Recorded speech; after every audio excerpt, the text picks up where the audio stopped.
Raybot. On today's Shambles Vodcast, I'll be chatting to Lee Kern, illustrator, comedian, filmmaker, very exciting, innovative talent. I'm really looking forward to having a chat with him. So let's go meet him.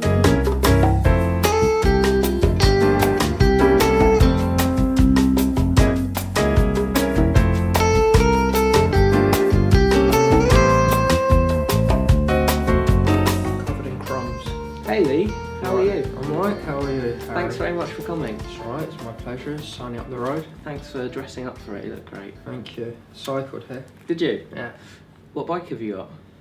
I don't know the make, just a ordinary, just a bike. Mountain racer? I think it's like, where it's not like a racer, not a mountain, like a in the middle Hybrid. bike. A hybrid bike. Yeah. Chimera. I know nothing about bikes. Yeah. Right, so yeah, I'll just chat to you a bit about It's your bike vlog. Comedians and bicycles. Where you get comics chatting about their bicycles and tips and here on the Shambles storage solutions. Yeah.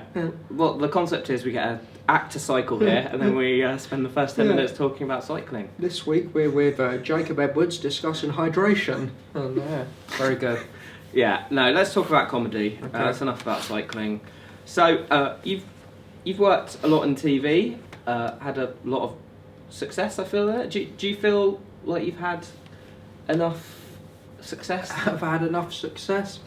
No, I think people, like, no one feels like they've done what they've had to do. So otherwise, you would just then quit and walk away. Like, everyone wants to carry on working, doing things. If you have, if you've got a creative impulse and you actually want to make stuff, then it's not like you think, oh, I've achieved what I wanted to achieve. Now I'm gonna, do you know what I mean? Quit. So you carry on. Yeah. So just carry on. I hope to not just die, and I've got to get through a good few years before I do get to die. Yeah. So I've got to fill it with something. Yeah, but do you feel you've got the recognition for the stuff you've done? Do you feel it's had enough recognition? Enough recognition. Yeah. The stuff you put out there. I mean, because you've worked a lot on TV. You've had your own TV show. I've done some stuff. No, I mean, the show I did came off the back of, 50. Like, basically, I left uni, and then it took me 15 years before I got this show on TV, and I grafted and. Untold sacrifices, literally, I never did anything like, go travelling or stuff like that, because I always thought, oh no, you can't do that, you need to focus on staying here and getting your stuff away. So I sacrificed a lot, but I always knew deep down, I'd have something on TV, and it happened.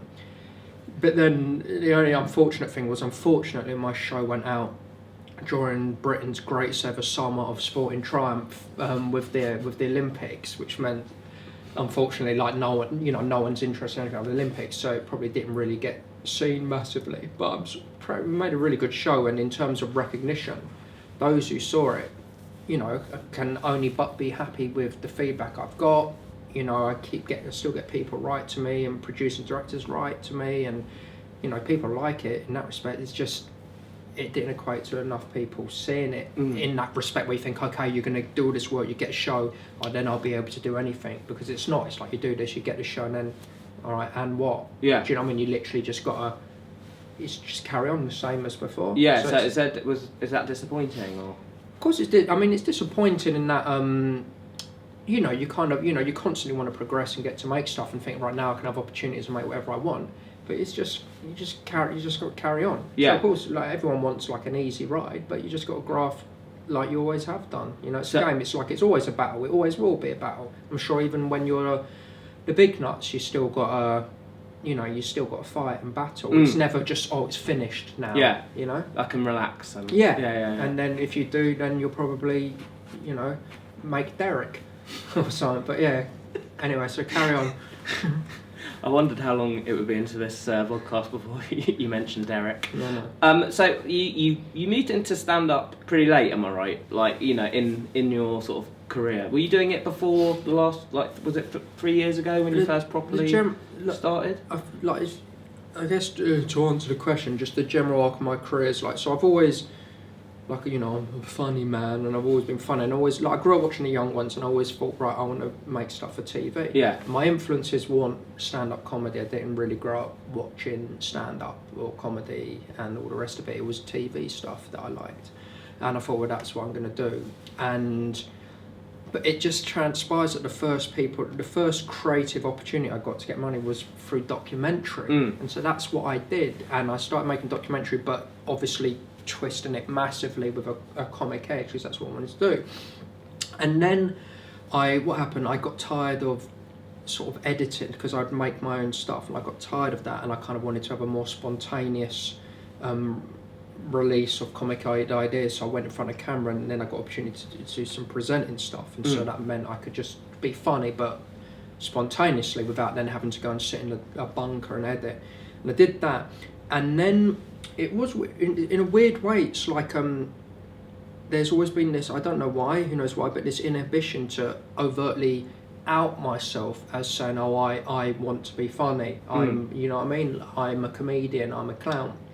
So it's always been kind of masked with a dry, sardonic sort of cynicism. And then it was like, then I decided to do stand-up for two reasons. One, I was with an agent at the time where I was like very unhappy with them, and nothing was going on, and so I wanted to actually own, you know, my career and do something. So I thought, well, I'm going to just do stand-up. And two, it's because I was doing stuff in front of the camera, and I was incredibly nervous performer, like hated it, very traumatic. And I realised, well, you know, if you go filming, you haven't got time, you can't waste other people's time, you've got to just deal with it. And so I did stand-up to just try and deal with my own nerves, and so that's why I went into it in that respect.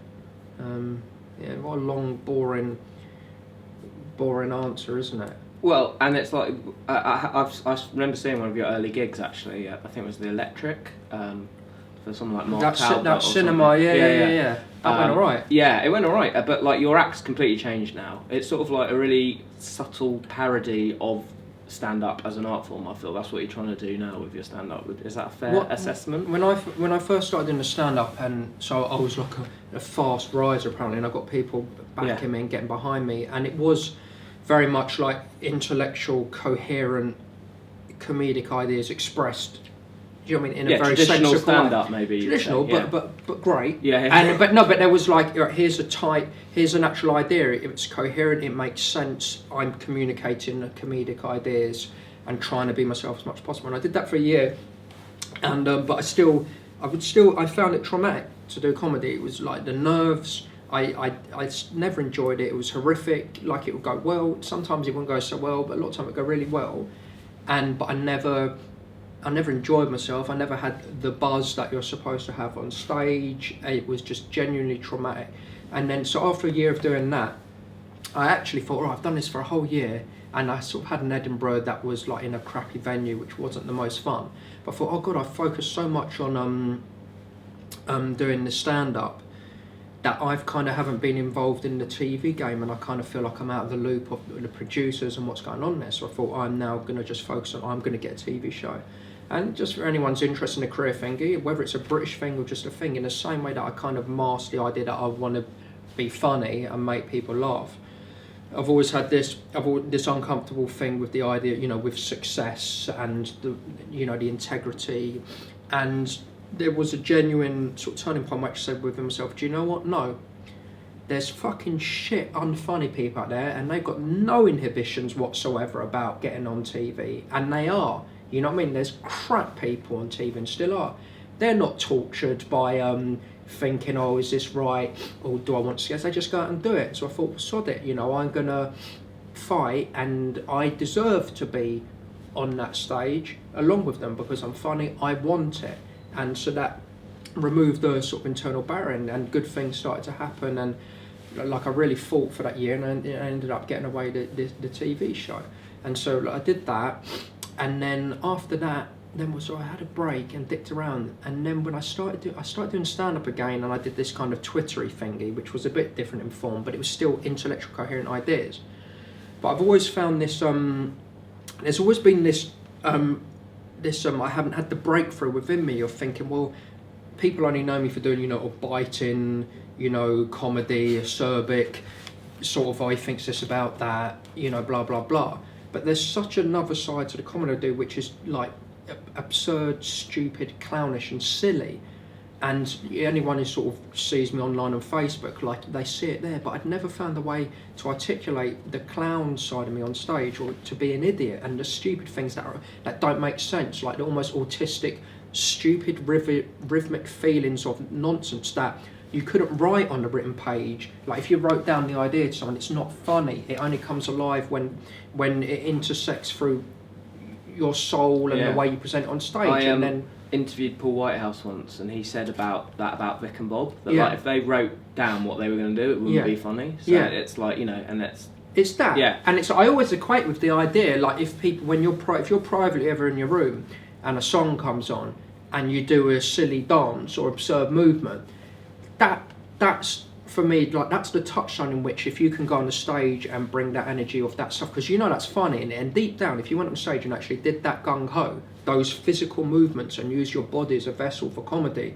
that is not intellectually coherent, you would make people laugh. But it's about having the balls to let go and do that. But anyway, so I had never found a way to express the silly ideas, and a while back I just did something different on stage, and I sort of cracked it. And so now it's this really joyful blossoming where I am able to just I can be a fucking pure clown on stage, and not as in like I'm going like, oh, I'm a little clown. Like, I can, you know, do that, and in a way it still has there's a commentary. I don't know, I'm babbling, but I can do all that now on stage, and I'm enjoying it. And at the same time, I don't know what happened, but after all the graft and the good and bad of the TV show and everything and getting on, I kind of, my nerves have gone. I don't understand it, and there's a couple of things. Like, it's one, it sounds really callous now, but I know people can say, but truly, I genuinely, in the most beautiful, loving way, don't give a fuck about the audience. I couldn't give a fuck about them or their lives. Genuinely, I don't care about them. And that sounds callous, but it's not. Of course, there's humans I care. It means that I can go on stage now and I don't care, which means you're more relaxed and you do your thing without any flinching or fear. Yeah. And therefore, that there's no static between you. They receive it and then they enjoy it more, and you enjoy it more, and everyone wins. Yeah. So now it's like I just go and I do my stuff, and then I'll go home and what do you do after you've had a really good gig? Generally, well, it used to be like, you know, you'd hang around and you'd be buzzing, but it's like a craftsman. I just think, right, yeah, good job, go home. It's not like I'm on euphoric, like, oh, I'm like, no, I'm really funny, because you know it means nothing. It means nothing. Like if you believe, do you know what I mean? It doesn't mean anything. It's like, you know, if you know what your anchor in life is and what's actually important in life, you realise that it is nonsense. You're just someone that go and doing a job, and you can take pride in your craft. You don't believe that somehow you think, oh, I'm the man. Yeah. Does that make sense? Yeah. We can get lost in that. A lot of acts do, don't they? I think they're... Yeah, I think you flirt with it at the beginning because it's a new experience, and it's like, oh my goodness, like that. And, you know, there's that ego trip, and, you know, you get caught up in that emotive thing. But now, like, genuinely, like, I did an amazing gig, and I know I keep going out. You are amazing, yeah. No, thank you. No, I did an amazing gig. I couldn't wait, and it was a great gig, and I just thought, I just really want to go home and read some Chaucer and stuff like that. Generally, you're a big fan of Chaucer, aren't you? I'm a big fan of Chaucer. He's hilarious. Yeah, I don't know his work. Just give us a brief. Give us a brief. Bikes on Chaucer. Yeah, like Harry Dean's life. Tell me a bit about Chaucer. What am I missing? What you missing, Chaucer? The reason why I like Geoffrey Chaucer is not only like he's the man. Like, when I read his stuff, not only do you get the buzz from the content of what he says in terms of the narratives, the storylines, and the sheer fertility of his forms he takes, and his linguistic verve, but you're actually seeing the language of basically the grandfather of modern English. You're actually seeing him speaking in the vernacular and with the words of the birth of all the poetry we use today. So it's like seeing like the buzz, if you were to see like Neanderthals or prehistoric man and think, oh my God, it's my cousin. If you're interested in language and writing, or even who we are and the way we think, you're seeing the language almost at the beginning. And obviously it's not, it's like whatever's come before that. You're seeing like, you're just seeing the birth of the language you use today, and that, I find that exhilarating, you know. And when he, I mean, I keep saying it, it's like, he's just a nuts. Like his, like I say, like when his roses are more fragrant, and his rain is wetter, you know, and his snow is colder than anything we can write. It's so crystal clear, and it's great. Anyway, I'm babbling. I wasn't very clear there, but he's also hilarious. Oh, you're very passionate though, so that came across. Yeah. Maybe I should do a Chaucer vlog. Yeah. Where I talk at people about Chaucer. Read some Chaucer in your set, maybe. So, like, do you have any bitterness towards like successful comedians? I don't know. I find it I really struggle when other comedians do well, personally. What, on a night? No, just in general. Like, you know, a lot of Facebook, Twitter, like, you know, and the general chatter about when acts do well or they get a TV show, etc., etc. It's difficult. It's like it's not. I mean, it's, you know, what I used to say, that in most, like, in comedians, the only emotions they can live on is either jealousy or Schadenfreude. So it's like, from what you're saying, you're jealous that someone's doing well, and then you have Schadenfreude if someone does something awful. But no, I mean, of course, like, you know, if you see someone doing well, you think, oh, you know, I wish that was me. You know, it's jealousy. It's not just this industry. I'm sure people, even working in an office, you think, oh, why did that dude get a promotion? They're going to get, you know, an extra 10k. You know, I could do with that. I want that. And so it's a natural emotion. But jealousy, without now turning it into the Harry Deansway sort of life coaching vlog as well, it is. I mean, there's a lot of cliches are true, and it's difficult. Like, good things happen when you remove a negative blockage within yourself. You know, if you you know, it's harsh, but you got to wish your enemies good luck and the best, or people. Do you know what I mean? The way to let go and move on and focus on your game is, so you got to, at first you can say it and you might not believe it, but if you keep saying it, eventually you will. It's still therapeutic. You think, do you know what? Good luck to Russell Kane dressing in his blazer, pretending to be 26 years old. I wish him all the best. I hope he has a great career, and I hope he finds the happiness that he wants in his path. Do you know what I mean? I hope he has it, and I hope I do too. Yeah. I don't know, don't be motivated by that, do you know what I mean? Be the best you can be, and just don't book me, because you're always going to have that feeling. Yeah. You know? No, joke. I don't know.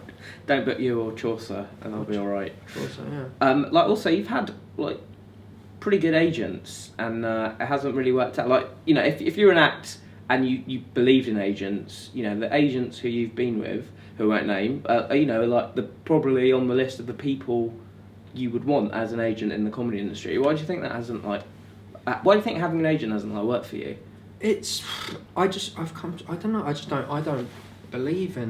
I genuinely don't believe in it anymore. It's like, I don't believe in agents. I mean, you know, there's an argument that no agent's ever going to find you work. It's like, it's really cute when you see like young comics writing on Facebook all excited saying, oh, hey everyone, I've got an agent, and everyone's like, oh, that's great news, and you just think, oh, bless you. Yeah. Do you know what I mean? It's like, you think that they're going to find you work, rather than, at a baseline, it's kind of secretarial what they do. Yeah. They also, they take control from you, because there's an element of wanting to, it's almost they want to, is it emasculate when you weaken someone? It's emasculating you, because they actually want to stand between you and, like, I was meeting producers and new TV people and have a meeting before I'd ever had an agent, and anyone can do that if you're not an idiot. And when they go there, they start actually removing you from the power pit, because they want to be the one standing squarely in the middle. So you need them. You're dependent on them to be the inroad. So obviously, I've found that a bit difficult, and thought, well, this is ridiculous. Why? You know, I can just send an email. I don't need to. I actually know that person socially. Do you know what I mean? It's like, it's ridiculous. So that's one thing I always found a bit icky about an agent. Also, I think that they're never going to find you work. They don't find you work. Do you know what I mean? That's not. You know, you got to do all the work. So there is an argument in that when you actually get the work, you know what, and if I get something big coming on now, I probably will get in touch with a couple of agents or maybe a lawyer, but I'll get in touch and say, look, I've got this big job coming on. Yeah. I actually don't really want an agent now, but why don't we just let's get an agreement of saying maybe if you negotiate this deal with me, this is kind of what I want and this is a cut you'll have. There's an argument that because they're in that business, they're just better at and could be more hard-headed in getting you more money. But I don't know. The thing is, that's something good about them. They're also a buffer if there's problems with their company. But I don't know. I just feel so happy and free now that I let my agent go, and I genuinely feel like do you know what I mean? Things are going better already because when you just feel good, things are going good. So I want to ask you. So long-winded with my answers. I apologise, I'm not succinct, but I hope that they have merit. Yeah, I think they're good answers. So I was going to ask you about sort of commercial stuff. So obviously you're pretty anti-commercials. You'd never do a commercial or voiceover or anything like that. How does the sort of making money side of comedy sit with you? Is it? I'd love to make money. Yeah, is it something that I want to make clean money? Yeah. Is it like It's not about. Do you know what? It's like I'm a libertarian. I genuinely believe. I'm not a fascist. Like people can do what they want, and a lot of my friends do adverts, and it's like I don't care. I don't care whatever makes you happy. Do you know what I mean? But like deep down, I know that. I've thought about it because I've been desperately poor in the past, and there's things you have opportunities, and you think, oh man, But then you think, you know what? If you do it when you're at your lowest, then it isn't a principle. That's the whole point of sticking to your guns is when it's tested. Otherwise, you're just do you know what I mean? It's just hot wind. Anyone can be like I'm a righteous dude when it's easy, but then when you're tested, that's when you need to stand resolute. But also deep down, I've been spoilt by the music I grew up on. It's like I grew up on. You had these punk bands or whatever, like Nirvana or Black Flag, and I'm an idiot. I fell hook, line, and sinker with all their, all that crap. I fucking fell for it, and because I kind of deep down think, it's kind of true. There's a beautiful purity to it, and it spoilt me. Meant that I can't just take the money in that. But deep down, I know that when I did do an advert, if I did do it, I know it would ruin me in my heart. I would never feel the same. I'd feel a bit depressed and crushed, sullied, tainted, and also feel like anything I say here forth, I'm massively undermined. I'm full of shit. I can't be shooting my mouth off like a bloody big mouth. Do you know what I mean? Opinionated, up his arse, judgmental shit that I am. I'd have to forego that and think, all right, Lee, whatever. Do you know what I mean? You send tweets every 5 hours about Nando's. Is there any authentic artists out there who makes a living without sullying themselves with commercial work who you relate to or would I would like my career to be in a similar vein to theirs? I don't know.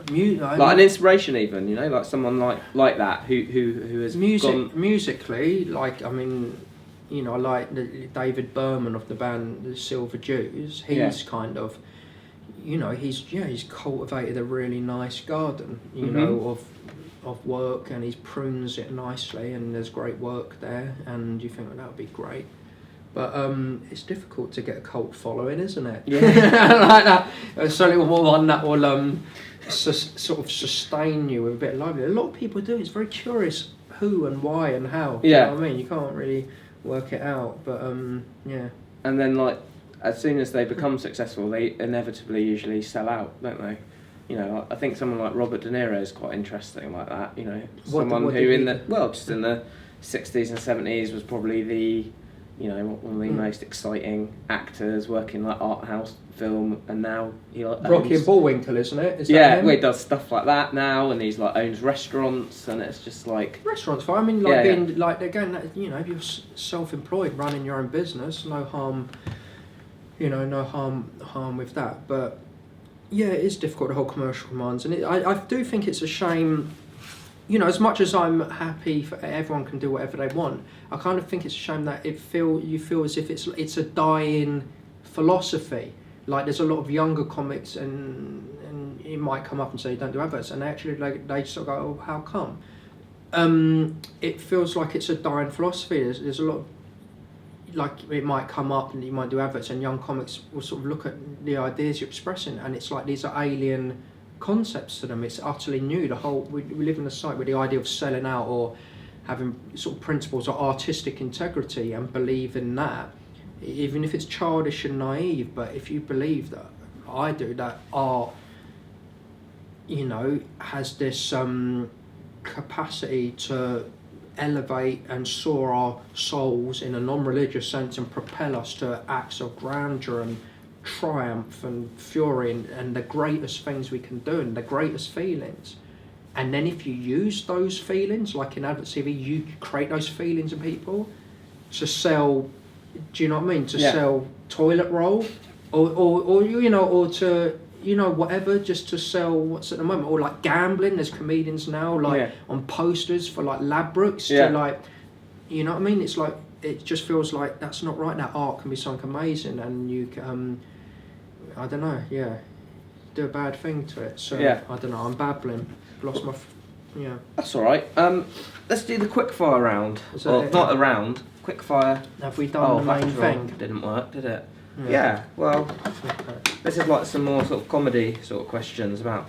It's not been a very amusing conversation, has it? It's been Lee talk seriously. Well, that's fine. You know, you never know what we're going to get on the Shambles Vodcast. Okay. All right. So that's just like some more sort of comedy type questions. Go on. Okay. So what makes you laugh? I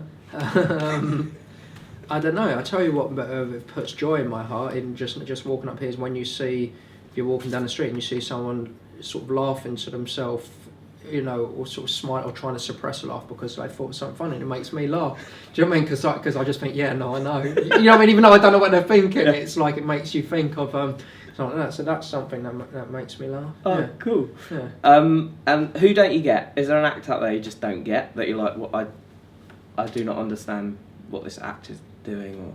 Or I mean, there's acts that are popular. What do you mean you don't get why? What actually don't understand what the laughter is? I can understand intellectually why people think it's funny, but I don't think it's funny. Yeah. Is there anyone like that who just don't, who are really popular and you just don't and you know? Ricky Gervais and Russell Brand. Okay. Yeah. Cool. Yeah. All right. So pick one of the following: Richard Pryor, Bill Hicks, or Jerry Seinfeld. Richard Pryor.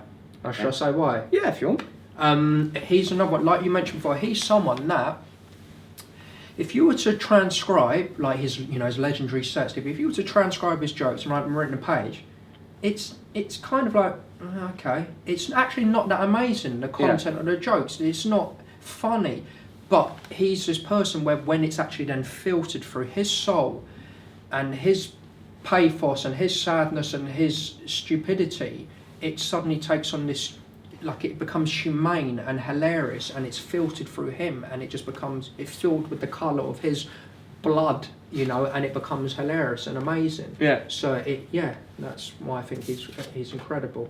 He's got the gift. There's some people where you can see that he's got the funny bones. Yeah, I totally think you're either funny or you're not. And of course, like Bill Hicks, like, as a kid, when I was younger, I did like Bill Hicks. He's got funny bones. Jerry Seinfeld's not someone whose stand-up I've really watched, and I've only very recently started watching some Seinfelds and stuff like that, and some of them made me laugh out loud. So it's really great. Funny. Yeah. What's I think I can foresee what the answer is to this question, all of them. But what is the best gig you've ever done? No, they've not all been good. They're not really. You have bad gigs. I thought all your gigs were. You have them less and less. Yeah. Do you know what I mean? Like bad gigs. What's the best gig I've ever done? Oh, that's such a difficult question. I mean, I remember when I started off like doing just a gig. It was great just doing a gig above a pub, shit in front of 9 people. But I very proudly sort of took an A4 home printed poster. I thought, just to keep. Do you know what I mean? Yeah. But more because I just felt proud that I was sort of doing it. Do you know what I mean? Yeah. Like, you know, like it was difficult to sort of go on stage and stuff. What's the best gig I've done? I'll tell you about the worst gig I've done. Well, that's the next question, so save it. All right. I don't know. What stands out in my head? No? They don't. They're just, as it's the same way. It's like next question. Okay. Well, you know what it is. What's the worst gig you've ever done? Worst gig I've ever done. was when I was only about 10 gigs in, and I got booked for Up the Creek in Greenwich. Oh my god! Which is, it's on the cusp of becoming like jongleurs. It's still got a bit, which they'll say themselves. It's still, they can take some stuff, but you're getting on that cusp of drunkenness and that, and it, not only that, it was on a bank holiday weekend. So it was a Sunday evening, a sunny Sunday, so people had the whole day drinking, no work tomorrow, and I'm literally only 12 gigs in. Anyway, so the night is awful. There's people shouting and things like that. The venue staff are doing nothing to sort of ask me to be quiet. You've got acts who are utterly like, who else? You had Ginger and Black who are on. Yeah. Very nice pair they are, and a nice act that there's no reason why you'd get pissed off or have and even they've got people like that. I think you had Tom Stade emceeing, and even he was struggling, and he's very much like, hey, I'm a dude, I drink beer, and hey, who smokes pot, where you think it would go that way, and he's kind of struggling and not doing it. But anyway, so I go on, and it was a very small opening to what I was doing at the time, and immediately the people just feeling like shouting stuff. And so it was the first time ever I actually dealt with a heckler, and so I just responded to it, and I put them down and owned them, and the whole room went into applause for me, cheering, applauding, and it was like, okay, yeah, brilliant, I've done that. But I was so inexperienced. I didn't realise this isn't a real gig. You know what I mean? It's a crash of hooligans. Like you need to babysit. And so I thought, right, I've dealt with that. I'll just carry on with my material now. And so I just went back and started doing it. Lost everyone. It was horrible. And then silences, talking. And then, but right at the end though, there's still the defiant bit of me just thought, right, fuck you lot. You're not going to laugh, but I'm going to do a bit of material now that's maybe a bit horrible. Maybe later on tonight, you might go to the loo or something, it'll just pop in your head and upset you. And so I did this bit of material, and then there was silence, and then the woman just went, shut up, like that. And then that was how my set ended. And then I saw, and I went, and I came off shaking, and it was horrible. It's like this all-encompassing thing, and I phoned my brother and go, oh God, like that. And then, but the thing is, when you've been humiliated in front of three, like how many did they take there? Just shy of 200? Yeah, something like that. Like that, and booing you and hating you can kind of take any rejection in life. It's great. And so that was it. But so maybe it's not the best you've ever had, but what's good is, a couple of weeks ago, now a few years later, I got booked there again on a Friday night. Yeah. And so after all this time, I went there and I stormed it, and I was brilliant, and they're going to have me back. And so it's quite nice to go to a place where you died as a youngster and reclaim your, own your tragedies and your disasters and turn them into something positive. It's like a Hollywood movie, isn't it? It's like a Hollywood movie. Yeah. I know. Okie doke. Funniest. I'm so serious today. Yeah, you are really serious. It's fine though. That's comedians. You never know what you're gonna get. All right. Who's the funniest person you know who doesn't work in comedy?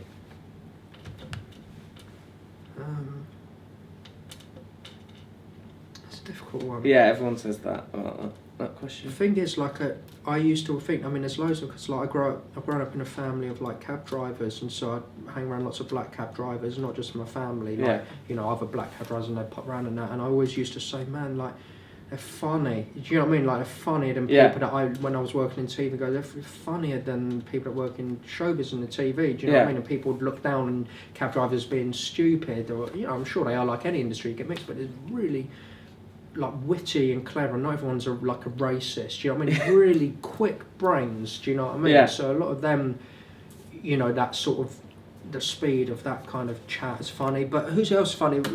I know it's lame, but children, like my nephew and my niece are hilarious. Like my nephew then, case in point, a few years back, he's about 5 now, maybe 6, and when he was 2 or so, or even 3, he would do stuff that would crease me up, that was borderline genius, where he would pursue a comic rhythm. I know that's without any education. He did a thing where he'd just look at me, and then I'll be like, "Oh, what are you looking at?" And then stone cold, he'd just keep doing it. He wouldn't stop, unflinching, and then he'd keep it going for you people say Stuart Lee's the master of he'll drag something else and then it will die down and it'll come back because of the long dragging it out, or people like that. And he was pursuing this. I don't know. It was just amazing. It was hilarious. Instinctively. You know what I mean? Yeah. Just not yielding. That was funny. And dogs are funny as well. My dog was quite funny. Okay. I don't know. If you weren't a comedian, what do you think you'd be doing? Or with you, because you're not necessarily, you're more or you do a bit of everything. If you weren't an artist, What do you think you'd be doing?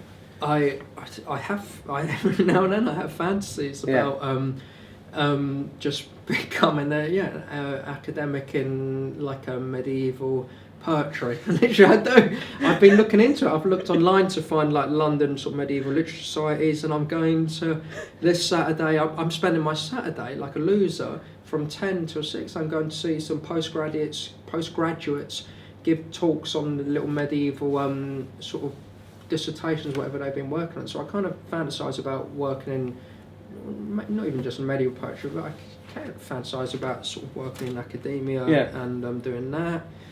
Or art, but you said not my own art then, if I had to get a job. Yeah, like no form of artistry, Then let's go for that, because that would fill me with joy. Fun. Or American literature as well. Yeah. Or just poetry. Cool. Last question is, what's your favourite comedy club to play? Do I have to say your one? No. Okay. Oh, really? Oh, that's great. Well, it's every first and third Thursday, isn't it? That's right. Yeah. My favourite comedy. Aces and Eights. Do you know what I like? No. I think the joy is the fact that you get to go to lots of different ones, so that's always fun. But you know, there is snobbery about the idea, because I did this club up the creek, and a lot of my mates going, "Oh, you're going to die in that." But you know what? There is. Now you think, oh fuck, you know, I went into this club that is like a rowdy, non-comedy crowd who just think, what should we do for our birthday? Yeah. Man, there's joy owning a crowd like that, but sticking to your guns and doing your weird, quirky stuff that, you know, the comedy savvy people like. That was great. Yeah. Do you know what I mean? I did that gig and it went down well, and I kind of think, well, bollocks, that means, you know, it's what you say. Like, people might think, oh, you're esoteric. Think, no, I'm accessible, I'm funny, I can make human beings laugh. Yeah. They're human beings, I make them laugh, and it's good to go there. You know, when people think, oh no, you need to get straight acts like that. It's the same with TV. You find like a lot, there's this idea that that stuff's a bit out there, or you know, or it's a bit different and it's not broad enough for that to get. And it's like, but look, I'm a human being. I'll go around my grandma's and I make my grandma laugh, or you make people laugh. I can make. Do you know what I mean? You either can or you can't. Yeah, you can make ordinary humans laugh. Yeah. You don't need to think, oh well, you need to be ghettoised into the more experimental weird stuff. Yeah. Do you know what I mean? Yeah, I totally agree with that. Yeah. Cool. All right, that's really great. Good chat. Interesting. My pleasure. Kindness is magic. Yeah. Have you got any questions for me at all? Okay, I'll let you. Who are we going to speak to next? Who are you interviewing next? Oh, I think doing Nick Helm. Nick Helm. Yeah. Very nice. Very funny. Yeah. Have you got anything to plug at all? No, I've got nothing to plug other than if you like me and what I do, just stay in touch and, you know, keep in the loop. You know, I've got, you know, I'm bringing out my own little book at some point. Oh, great. You know what? Forget that. Fuck my book. If you've heard about my book because I've done that, don't do it, because I do feel uncomfortable plugging it in this way. It feels too brutal. Yeah. Just look me up on Facebook. And, you post a lot on Facebook, don't you? Do. Well, that's the joy as well now. It is actually work now, because the stuff I do there I can incorporate into my act. I'm going to shut up now. How do you wind up your shows then? What do you normally do? Like this, really. Sort of bit weird. Do you not do a final bit? No, well, Lee Kern, everything I promised and more. Have a safe cycle home on your hybrid bike. Yeah. Cheers. See you soon.